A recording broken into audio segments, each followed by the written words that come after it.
గత కొన్ని రోజులుగా పాకిస్తాన్ ఆక్యుపైడ్ కాశ్మీర్లో పాకిస్తాన్కే వ్యతిరేకంగా భారీ ఎత్తున అల్లర్లు అలాగే గొడవలు జరుగుతున్నాయి. ఇక్కడ ఉన్న ప్రజలు పాకిస్తాన్ గవర్నమెంట్ మీద తిరగబడి మరీ అల్లర్లు చేస్తున్నారు. దీనికి రీజన్ ఏంటో తెలుసా? ట్యాక్సెస్.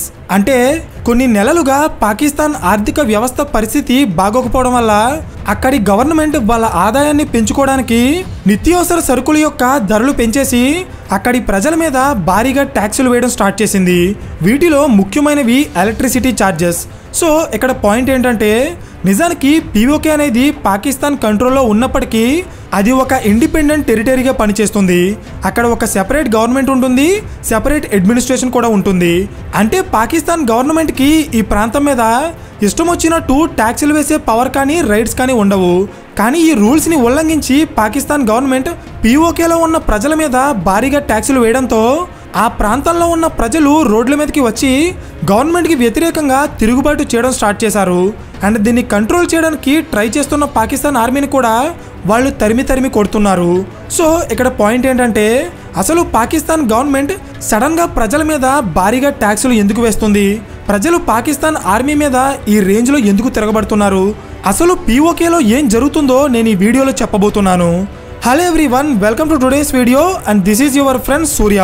గత 2 సంవత్సరాల నుండి పాకిస్తాన్ ఆర్థిక వ్యవస్థ చాలా ప్రాబ్లమ్స్ని ఫేస్ చేస్తుంది. రష్యా అండ్ యుక్రెయిన్ వార్ వల్ల ఆ దేశంలో ఫ్యూయల్ ప్రైజెస్ బాగా పెరిగిపోయాయి. దేశంలో ఇన్ఫ్లేషన్ పెరిగిపోయింది. ఇంటర్నేషనల్ మార్కెట్లో పాకిస్తాన్ కరెన్సీ యొక్క వాల్యూ తగ్గిపోవడం వల్ల ఆ దేశానికి ఇంపోర్ట్ చేసుకునే వస్తువుల యొక్క ధరలు పెరిగిపోయాయి. సో ధరలు పెరిగిపోవడం వల్ల పాకిస్తాన్ గవర్నమెంట్ దగ్గర ఉన్న ఫారెన్ ఎక్స్చేంజ్ రిజర్వ్స్ కూడా తగ్గిపోయాయి. ఫారెన్ ఎక్స్చేంజ్ రిజర్వ్స్ అంటే ఏంటి అనుకుంటున్నారా? సింపుల్గా చెప్తా చూడండి. విదేశాల నుండి మనం చేసుకునే ఇంపోర్ట్స్కి మన దేశం డబ్బులు కట్టాలి కదా, అలా కట్టడానికి ప్రతి దేశం కూడా కొంత డబ్బుని పక్కన పెడుతుంది. దాన్నే ఫారెన్ ఎక్స్చేంజ్ రిజర్వ్స్ అంటారు. సో పాకిస్తాన్ దగ్గర ఈ రిజర్వ్స్ 2021లో $20.1 బిలియన్ ఉంటే 2023లో అవి $2 బిలియన్ తగ్గిపోయాయి. అంటే మీరే అర్థం చేసుకోండి ఆ దేశ ఆర్థిక పరిస్థితి ఎంత దారుణంగా ఉందో. ఇప్పుడు వాళ్ళ దగ్గరున్న ఈ $2 బిలియన్ కూడా పాకిస్తాన్కి కేవలం ఒక నెలకి అవసరమైన సరుకుని మాత్రమే ఇంపోర్ట్ చేసుకోవడానికి సరిపోతుంది. సో ఇక్కడ మీకు ఒక ఇంపార్టెంట్ విషయం తెలియాలి. అదేంటంటే ఇప్పుడు పాకిస్తాన్ ఏ పరిస్థితుల్లో అయితే ఉందో సేమ్ ఇలాంటి పరిస్థితుల్లోనే 1991లో మన భారతదేశం కూడా ఉండేది. అప్పట్లో మన ఫారిన్ ఎక్స్చేంజ్ రిజర్వ్స్ $1 బిలియన్ పడిపోయాయి. అవి కేవలం 3 వారాలకి సరిపడా సరుకుని ఇంపోర్ట్ చేసుకోవడానికి మాత్రమే సరిపోతుంది. దీన్నే బ్యాలెన్స్ ఆఫ్ పేమెంట్ క్రైసిస్ అంటారు. సో జనరల్గా మన దగ్గర డబ్బు లేకపోతే ఏం చేస్తాం? బ్యాంకుల దగ్గరకో లేదా వడ్డీ వ్యాపారాల దగ్గరకో వెళ్ళి వాళ్ళు పెట్టే కండిషన్స్కి ఒప్పుకొని అప్పు తెచ్చుకుంటాం, అంతేనా? సేమ్ అలాగే ఒక దేశానికి అప్పు కావాల్సినప్పుడు వాళ్ళు వరల్డ్ బ్యాంక్ లేదా ఇంటర్నేషనల్ మానిటరీ ఫండ్ IMF దగ్గరికి వెళ్ళి అప్పు తీసుకుంటారు. 1991లో మన ఇండియా అదే చేసింది అండ్ ఇప్పుడు పాకిస్తాన్ కూడా అదే చేస్తుంది. అయితే IMF ఎప్పుడూ కూడా ఏ దేశానికి అడిగిన వెంటనే డబ్బులు ఇవ్వదు. వాళ్ళు ముందు కొన్ని కండిషన్స్ పెడతారు. ఆ కండిషన్స్ని ఆ దేశం ఫాలో అయితేనే వాళ్ళు అప్పులు ఇస్తారు. అయితే పాకిస్తాన్కి IMF పెట్టిన కండిషన్స్ ఏంటంటే పాకిస్తాన్లో మనీ మేనేజ్మెంట్ అనేది సరిగా జరగడం లేదు. అందుకే వాళ్ళ ఆర్థిక వ్యవస్థ కుప్పకూలిపోయింది. సో వాళ్ళ దేశంలో మనీ మేనేజ్మెంట్ని బెటర్ చేసి దేశ ఆదాయాన్ని పెంచాలని IMF కండిషన్ పెట్టింది. సడన్గా దేశ ఆదాయం పెరిగిపోయేలా చేయాలంటే అది అంత ఈజీ కాదు. బికాస్ ఒక వస్తువుని తయారు చేయాలన్నా లేదా ప్రజలకి ఒక కొత్త సర్వీస్ని అందించి డబ్బు సంపాదించాలన్నా గవర్నమెంట్కి చాలా టైం పడుతుంది. కానీ పాకిస్తాన్ గవర్నమెంట్ ఇమీడియట్గా వాళ్ళ ఆదాయాన్ని పెంచుకోవడానికి ఒక నిర్ణయం తీసుకుంది. అదే ట్యాక్సెస్. అంటే అక్కడి ప్రజల మీద ట్యాక్సుల భారాన్ని పెంచి నిత్యావసర సరుకుల యొక్క ధరలు పెంచేసింది. ఇందులో ముఖ్యంగా మనం మాట్లాడుకోవాల్సింది ఎలక్ట్రిసిటీ ఛార్జెస్. సడన్గా ఎలక్ట్రిసిటీ ఛార్జెస్ పెరిగితే ప్రజలు చాలా ఇబ్బంది పడతారు, అది అందరికీ తెలిసిందే. కానీ ఇప్పుడు పీఓకేలో ఎంత తిరుగుబాటు ఎందుకు వచ్చిందంటే మనం ఆల్రెడీ వీడియో స్టార్టింగ్లో మాట్లాడుకున్నట్టే పీఓకే పాకిస్తాన్ కంట్రోల్లో ఉన్న అది ఒక ఇండిపెండెంట్ టెరిటరీ. పాకిస్తాన్ గవర్నమెంట్ పీఓకేలో ఎలాంటి చట్టాన్ని ఇంప్లిమెంట్ చేయాలన్నా దానికి పీఓకేలో ఉన్న ప్రభుత్వం అలాగే అక్కడ ఉన్న ప్రజలు ఒప్పుకోవాలి. కానీ ప్రెజెంట్ పాకిస్తాన్ గవర్నమెంట్ పీఓకేలో ఉన్న ప్రజల అనుమతి లేకుండా అక్కడ భారీగా ఎలక్ట్రిసిటీ ఛార్జెస్ని పెంచేసింది.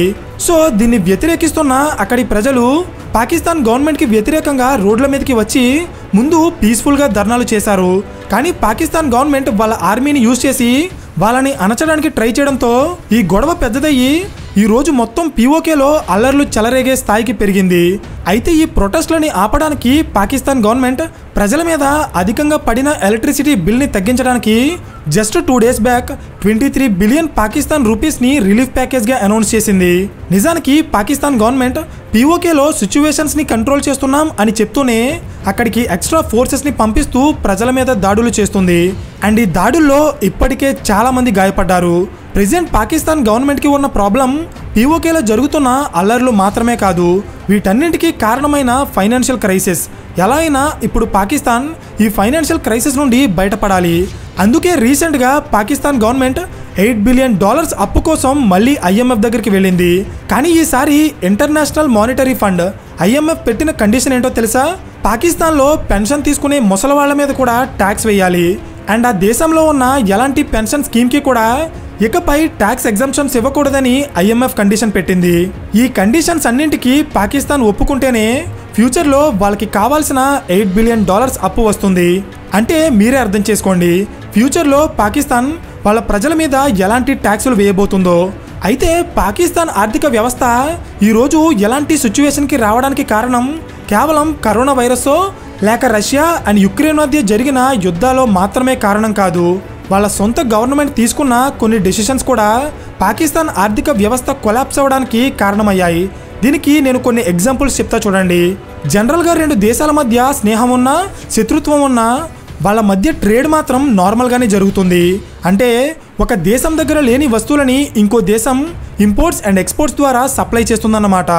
ఈ ట్రేడ్ అనేది ఇండియా అండ్ పాకిస్తాన్ మధ్య కూడా ఇలాగే జరిగేది. కానీ 2019లో పాకిస్తాన్ పుల్వామా అటాక్ చేసిన తర్వాత దానికి బదులుగా ఇండియా పాకిస్తాన్ నుండి మన దేశానికి ఇంపోర్ట్ అయ్యే కొన్ని వస్తువుల మీద కస్టమ్స్ డ్యూటీని 200% పెంచేసింది. దీనివల్ల పాకిస్తాన్ నుండి ఇండియాకి వచ్చే వస్తువుల యొక్క ధరలు భారీగా పెరిగిపోతాయి. సో అప్పుడు వాటిని ఎవ్వరూ కొనరు. అంటే ఇండైరెక్ట్గా పాకిస్తాన్ ఇండియాకి చేసే ఎక్స్పోర్ట్స్ తగ్గిపోతాయి.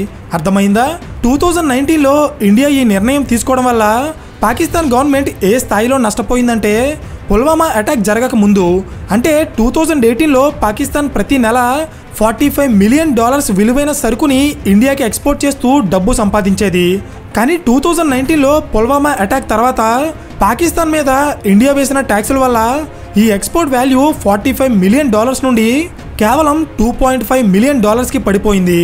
అంటే మీరే అర్థం చేసుకోండి ట్రేడ్ వార్ అనేది ఎంత ప్రమాదకరమో. ఒక దేశం ఇంకో దేశం మీద డైరెక్ట్గా వార్ చేయడం వల్ల లేదా సైన్యం మీద అటాక్ చేయడం వల్ల కేవలం కొంతమంది ప్రాణాలు మాత్రమే పోతాయి.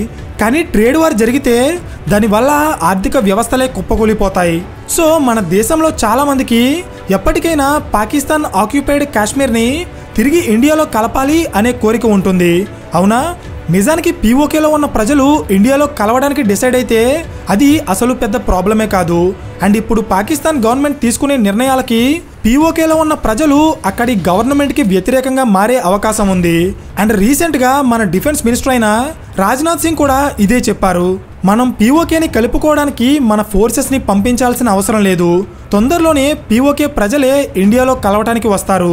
ఇది స్వయంగా మన డిఫెన్స్ మినిస్టర్ ఇచ్చిన స్టేట్మెంట్. అయితే దీని వెనుకున్న రీజన్ ఏంటంటే జమ్మూ అండ్ కాశ్మీర్లో కొంత భాగం ఇండియా కంట్రోల్లో ఉంటే మిగిలిన భాగం పీఓకే అనే పేరుతో పాకిస్తాన్ కంట్రోల్లో ఉంది. అయితే రీసెంట్ టైమ్స్లో ఇండియన్ గవర్నమెంట్ జమ్మూ అండ్ కాశ్మీర్లో జరిగే గొడవలని తగ్గించి దాన్ని ఒక ప్రశాంతమైన ప్లేస్గా మార్చడానికి ఆర్టికల్ 370ని రిమూవ్ చేసి ఆ ప్రాంతాన్ని ఒక యూనియన్ టెరిటరీగా అనౌన్స్ చేశారు. అంతేకాదు అక్కడ ఎన్నో రకాల డెవలప్మెంటల్ యాక్టివిటీస్ అండ్ టూరిస్ట్ ప్లేసెస్ని కూడా డెవలప్ చేసి ఇండియాలో ఉన్న జమ్మూ అండ్ కాశ్మీర్ని మన గవర్నమెంట్ ఒక సేఫ్ ప్లేస్గా ప్రమోట్ చేస్తుంది. కానీ మరోవైపు చూస్తే పాకిస్తాన్లో ఉన్న పీఓకే ప్రాంతం ఇప్పటికీ అన్డెవలప్డ్ ఏరియాగానే ఉండిపోయింది. అంతేకాదు నిజానికి పీఓకే ప్రాంతంలో చాలా హైడ్రో ఎలక్ట్రిక్ పవర్ ప్లాంట్స్ ఉన్నాయి. అక్కడ నుండి చాలా పవర్ జనరేట్ అవుతుంది. కానీ పాకిస్తాన్ గవర్నమెంట్ వాళ్ళ ప్రాంతం నుండి పవర్ తీసుకుని తిరిగి వాళ్ళ మీదే హై ఎలక్ట్రిసిటీ ఛార్జెస్ వేస్తుంది. నిజానికి ఇది చాలా దారుణం. అందుకే పీఓకే ప్రజలు పాకిస్తాన్ గవర్నమెంట్ మీద ఈ స్థాయిలో విరుచుకుపడుతున్నారు. ఇది కేవలం ఎలక్ట్రిసిటీ విషయంలో మాత్రమే కాదు, ఇంకా చాలా విషయాల్లో పీఓకే ప్రాంతం వెనకబడే ఉంది. ఫర్ ఎగ్జాంపుల్ పాకిస్తాన్ కంట్రోల్లో ఉన్న పీఓకే ప్రాంతంతో పోలిస్తే ఇండియా అండర్లో ఉన్న జమ్మూ అండ్ కాశ్మీర్లో national highways, airports, universities, hospitals and medical assistants కూడా చాలా అంటే చాలా బెటర్గా ఉంటుంది. పీఓకేలో ఉన్న ప్రజలకి సరైన మెడికల్ అసిస్టెన్స్ అందక అక్కడ ప్రతి నెల ఎంతో మంది చనిపోతున్నారు. అయితే ఈ పారామీటర్స్ అన్నింటినీ మనం గమనించినప్పుడు ఫ్యూచర్లో పీఓకే ప్రజలు పాకిస్తాన్ని వదిలి ఇండియాలో కలవడానికే ఎక్కువ ఇంట్రెస్ట్ చూపిస్తారు అని చెప్పడంలో ఎలాంటి డౌటు లేదు. అందుకే రాజ్నాథ్ సింగ్ ఈ స్టేట్మెంట్ని రిలీజ్ చేశారు. అర్థమైందా? సో ఫైనలీ ఈ వీడియో మీకు ఇన్ఫర్మేటివ్గా అనిపిస్తే ఖచ్చితంగా లైక్ చేయడం మర్చిపోకండి. అండ్ ఇలాంటి మరిన్ని జియోపొలిటికల్ కేస్ స్టడీస్ కోసం ఛానల్ని సబ్స్క్రైబ్ చేయండి. So thank you for watching and I will see you in the next video. Till then this is your friend Surya signing of.